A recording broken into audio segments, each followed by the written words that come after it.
Sehingga, layout merupakan fondasi yang penting dalam desain grafis yang menentukan bagaimana elemen-elemen visual disusun dan disajikan. Dengan memahami dan mengaplikasikan elemen-elemen seperti grid system, margin, white space, dan alignment, desainer dapat menciptakan karya yang tidak hanya menarik secara estetis, tapi juga fungsional dan mudah diakses. Layout yang baik juga membantu memastikan bahwa pesan yang ingin disampaikan melalui desain dapat diterima dengan jelas dan efektif oleh audiens. Sebagai mahasiswa desain, pemahaman yang mendalam tentang layout akan menjadi dasar yang baik bagi Anda untuk mengembangkan desain yang terstruktur, profesional, dan berdaya tarik tinggi. Selanjutnya, kita akan masuk ke dalam pengenalan istilah-istilah penting dalam desain grafis. Istilah yang pertama yang penting kita ketahui adalah vektor dan raster. Vektor adalah gambar yang dibuat dari jalur yang didefinisikan oleh titik-titik kontrol, yang bisa diperbesar atau diperkecil tanpa kehilangan kualitasnya. Contohnya, logo perusahaan yang dirancang dalam format vektor dapat dicetak pada kartu nama dan billboard tanpa menunjukkan perubahan kualitas. Sedangkan raster adalah gambar yang terdiri dari piksel-piksel kecil yang kualitasnya dapat menurun jika diperbesar. Contohnya, foto yang diambil dengan kamera digital lalu diedit dengan Adobe Photoshop biasanya dalam format raster. Istilah penting dalam desain grafis yang kedua adalah resolution atau resolusi.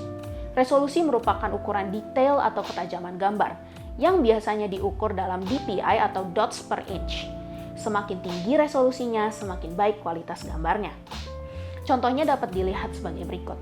Gambar dengan resolusi 300 dpi umumnya digunakan untuk cetak, sedangkan resolusi 72 dpi lebih cocok untuk web. Istilah penting yang ketiga dalam desain grafis adalah bleed, di mana bleed adalah area tambahan di luar batas halaman desain yang harus dipersiapkan untuk memastikan bahwa tidak ada bagian penting yang terpotong saat dicetak.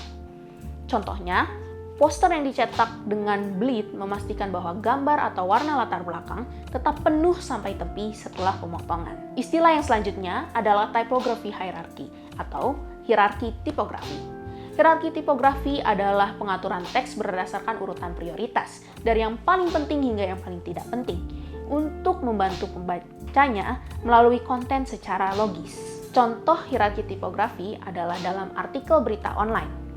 Headline memiliki ukuran terbesar dan paling mencolok, lalu subjudul memiliki ukuran yang lebih kecil, dan teks body yang ukuran yang paling kecil dengan leading yang cukup. Tujuannya adalah agar pembaca artikel online tersebut dapat dengan mudah memahami isi artikelnya. Selain dari hierarki visual, terdapat juga istilah penting dalam desain grafis yang merupakan white space atau ruang kosong.